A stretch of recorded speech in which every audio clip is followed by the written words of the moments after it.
Jail में हुए भविष्य निधि घोटाले में फरार बाबू के घर पुलिस ने नोटिस चस्पा किया है।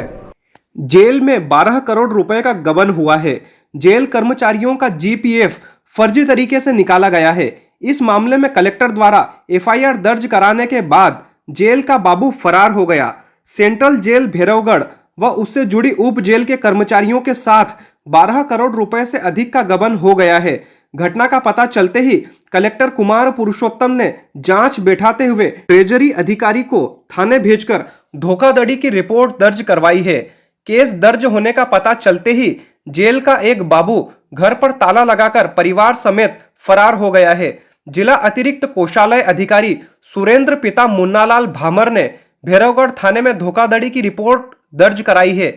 जेल में अनियमितता व फर्जी भुगतान के संदर्भ में केंद्रीय भैरवगढ़ जेल में पदस्थ कर्मचारी रिपुदमन सिंह पिता दिनेश को धोखाधड़ी व अन्य धाराओं में आरोपी बनाया गया है। मुख्य प्रहरी एसके चतुर्वेदी के भविष्य निधि खाते का आहरण कर 12 लाख रुपए की राशि व प्रहरी उषा कौशल की जीपीएफ राशि 10 लाख रुपए निकाल ली गई है। कलेक्टर बोले 10 से 12 करोड़ रुपए जीपीएफ घोटाला शासन को अवगत करा दिया गया है। कर्मचारियों के जीपीएफ को मैनिपुलेट कर अपने खाते में डाल लिया है, जिसमें एक सिपाही के खिलाफ केस दर्ज किया गया है। ट्रेजरी से जब पेमेंट होता है तो अकाउंट नंबर का काम डीडीओ अर्थात जेल अधीक्षक ही करते हैं। 2.5 साल से ये था, अब संज्ञान में आया तो एफआईआर दर्ज कराई गई है।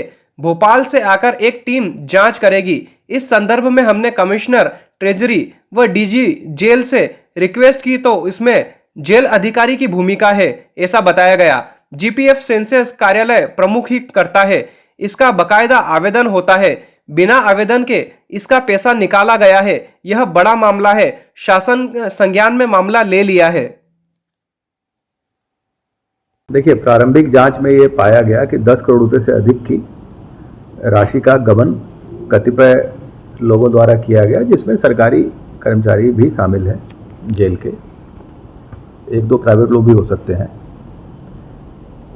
हमें ये सूचना फ्राइडे को प्राप्त हुई। एक दिन में हमारी जांच हुई, प्रथम रिपोर्ट आ गई और उसके आधार पर एफआईआर दर्ज हुई है। इसमें जेल अधीक्षक के लॉगिन आईडी का उपयोग कर अकाउंट्स के व्यक्ति द्वारा यह सारी राशि का गबन किया गया है। सबसे आश्चर्यजनक तथ्य यह है कि किसी व्यक्ति ने, जैसे जो चतुर्थ श्रेणी या तृतीय श्रेणी कर्मचारी होते हैं, उनका डीपीएफ होता है, जो उनके वेतन से राशि कटती है, वो जमा होती है, रिटायरमेंट के बाद मिलती है या पहले भी जरूरत पड़ने पर निकाल सकते हैं। बिना किसी के आवेदन दिए स्वयं आवेदन बनाकर और अपने खाते में राशि ट्रांसफर करने का मामला आया है। चूंकि मामले की गंभीरता को देखते हुए एफआईआर की गई और चूंकि जेल मुख्यालय को से अनुरोध किया गया कि चूंकि इसमें जेल के अधिकारियों की भूमिका भी स्पष्ट लग रही है, तो उसकी जांच वो वहाँ से कराएं और उन्होंने मुझे बताया है कि जेल की टीम आके जांच करेगी।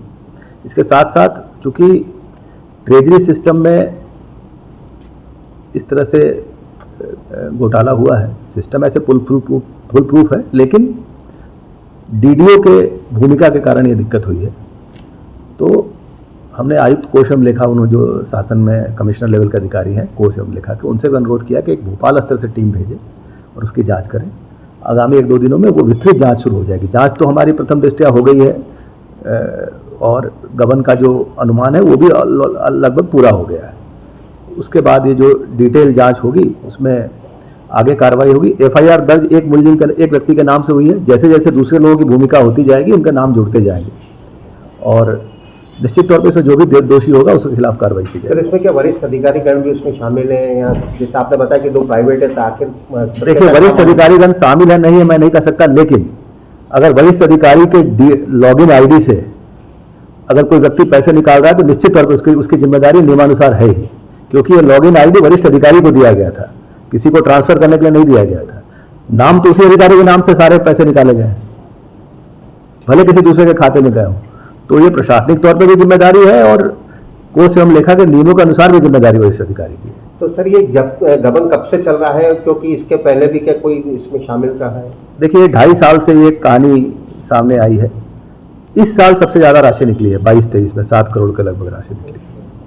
तो आगे किस प्रकार की कार्रवाई? आपको आगामी दिनों में स्पष्ट हो जाएगा। निश्चित तौर पे इसमें सख्त दंडिक और प्रशासनिक दोनों कार्रवाई होगी। तो जिसके ऊपर अभी मामला दर्ज हुआ है वो फरार चल रहा है, उसके ऊपर देखिए, चूंकि ये मामला पुलिस के पास है, वो कहाँ जा रहा है, क्या कर रहा है, वो इन्वेस्टिगेशन पुलिस करेगी। आप इसमें एसपी साहब से विस्तृत जानकारी ले सकते हैं। सर, आप लेकिन निरीक्षण करने कब पूछने वाले जेल में, अगर आप निरीक्षण करने? देखिए, जेल का निरीक्षण का कोई वहाँ पे ऐसा कोई कागज ही नहीं जिसको निरीक्षण कर, सारा फर्जीवाड़ा किया गया है, तो उसमें जेल के निरीक्षण में ऐसा कुछ नहीं मिलना है।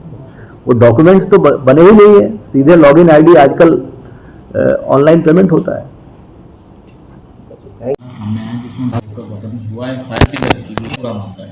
इस पूरे मसले का जानकारी कि हमारे पास जो ट्रेजरी से एक आवेदन आया था और उनका जो भी मॉनिटरिंग का सिस्टम होगा, उस मॉनिटरिंग सिस्टम के थ्रू उन्होंने जो जानकारी एकत्रित की, तो लगभग पिछले 3 साल में 100 ऐसे खाते के द्वारा चिन्हित किए गए हैं। इन 100 खातों से जीपीएफ का जो राशि है वो किसी एक खाते में ट्रांसफ़र हुई और उसका फिर उससे आहरण हुआ है। और अभी अनुमानित तौर पर ये लगभग 13 करोड़ के आसपास की जानकारी आई है। उस पर की रिपोर्ट पर एक प्रकरण दर्ज कर लिया गया है और पूरी जो इन्वेस्टिगेशन में हम इस पूरी प्रोसेस को समझेंगे कि ये विड्रॉल की क्या प्रक्रिया थी और उस विड्रॉल की प्रक्रिया में कहाँ कहाँ कमियाँ आई हैं और किस तरीके से राशि आहरित की गई, उसके लिए कौन कौन जिम्मेवार है, वो पूरा इन्वेस्टिगेशन फिर निकल के आएगा और उसके बाद फिर अगली कार्रवाई करेंगे। अभी सर किन किन लोगों के खिलाफ है? अभी तो एक ही व्यक्ति के खिलाफ जो प्राथमिकी जो दर्ज हुई है, प्राथमिकी जो ट्रेजरी के ऑफिसर के रिपोर्ट पर एक ही व्यक्ति के खिलाफ कायम हुए हैं और आगे इसमें जो भी तथ्य आएंगे उसके अनुरूप आगे किसी को गिरफ्तार किया है? नहीं, अभी तक किसी की गिरफ्तारी नहीं हुई है। सर, रिपू दमन कब तक के ऊपर जांच हो जाएगी या किस प्रकार उसकी गिरफ्तारी? देखिए, हमारे पास एक रिपोर्ट अभी आई है, उससे रिलेवेंट जो डॉक्यूमेंट है और सारी चीज़ों को हमको कलेक्ट करना पड़ेगा। वो हम जल्दी ही एक टाइम बाउंड क्या कहते हैं उसके हिसाब से एक इन्वेस्टिगेशन करेंगे और शीघ्र ही इन्वेस्टिगेशन को कंप्लीट करके कार्रवाई करेंगे। इसमें जॉइंट डायरेक्टर लेवल पे भी हम इसको रिपोर्ट की आवश्यकता होगी। हम जॉइंट डायरेक्टर से इसका पूरी प्रोसेस को समझकर उसको फिर आगे क्या हमारा इन्वेस्टिगेशन बढ़ेगा। सर, मीडिया सामने आएंगे तो कितने लोगों के आ सकते हैं? मैंने कहा ये पूरी चीज़ें आपको जैसा मैं कह रहा हूँ ये तथ्यों पर आधारित है। हमारे पास अभी जो प्राथमिकी दर्ज हुई है उस पर जो हमारे पास तथ्य आए हैं, उसके बाद उस प्रक्रिया में कौन कौन शामिल रहे हैं, किस तरीके से आहरण किया गया, क्या नियम कायदे थे जिनके कारण उसको करना चाहिए था और उन नियम कायदों के लिए कौन कौन रेस्पॉन्सिबल ऑफिसर्स हैं, उन सब का हम परीक्षण करेंगे। परीक्षण उपरांत जो भी तथ्य सामने आते हैं उन तथ्यों के आधार पर हम कार्रवाई करेंगे। सर, आरोपित बाबू के फरार होने की भी सूचना सामने आ रही है, किस तरह इसको देखेंगे या तलाश कहाँ की जा रही कुछ? नहीं, अभी अब प्राथमिक चूँकि हमारे प्राथमिकी दर्ज हुई और उनसे जानकारी एकत्र करना था, तो अभी हमारी जानकारी में यह आया है कि वो वहाँ से जेल से गायब हो चुके हैं, पर हम उनको शीघ्र ही ढूंढ के और उनसे पूछताछ करके आगे कार्रवाई करेंगे।